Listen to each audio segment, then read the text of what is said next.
TRS అధినేత మాజీ ముఖ్యమంత్రి కేసీఆర్ కీలక సమావేశాన్ని ఏర్పాటు చేశారట. ఈరోజు మధ్యాహ్నం ఎర్రవెల్లి ఫామ్ హౌస్ లో నల్గొండ, రంగారెడ్డి, మహబూబ్ నగర్ 3 జిల్లాలకు సంబంధించిన ముఖ్య నేతలతో భేటీ అవుతున్నారట కేసీఆర్. ఈ సమావేశానికి పలు కీలకమైనటువంటి నాయకులు చేరుకుంటారు. అటు మాజీ మంత్రి హరీష్ రావు, మరి మాజీ మంత్రులు కూడా ఈ కార్యక్రమంలో హాజరయ్యే అవకాశం కనబడుతోంది. సో రంగారెడ్డి, హైదరాబాద్, మహబూబ్ నగర్, నల్గొండ జిల్లాలకు సంబంధించిన నేతలు హాజరు కాబోతున్నారు. ఎర్రవెల్లి ఫామ్ హౌస్ లో ఇప్పటికే ఏర్పాట్లు పూర్తయ్యాయి.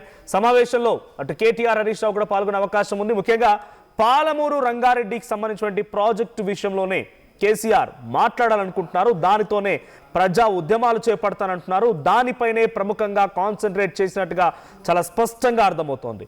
నీళ్ల యుద్ధం మొదలు పెట్టబోతున్నారు కాంగ్రెస్ పార్టీ ప్రభుత్వం పైన.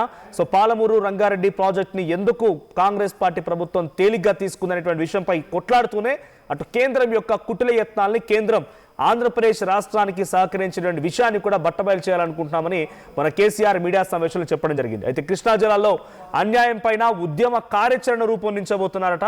ప్రజా ఉద్యమాలని చెప్పారు కాబట్టి ఎటువంటి స్కెడ్యూల్ వేస్తారు, ఏ ఏ కార్యక్రమాలను తీసుకుంటారు, మళ్ళీ గతంలో కేసీఆర్ రంగానే గుర్తుకొచ్చేటువంటి మాట మొదటిగా గుర్తుకొచ్చేది ఉద్యమం, ఆ తర్వాత ఉప ఎన్నికలు.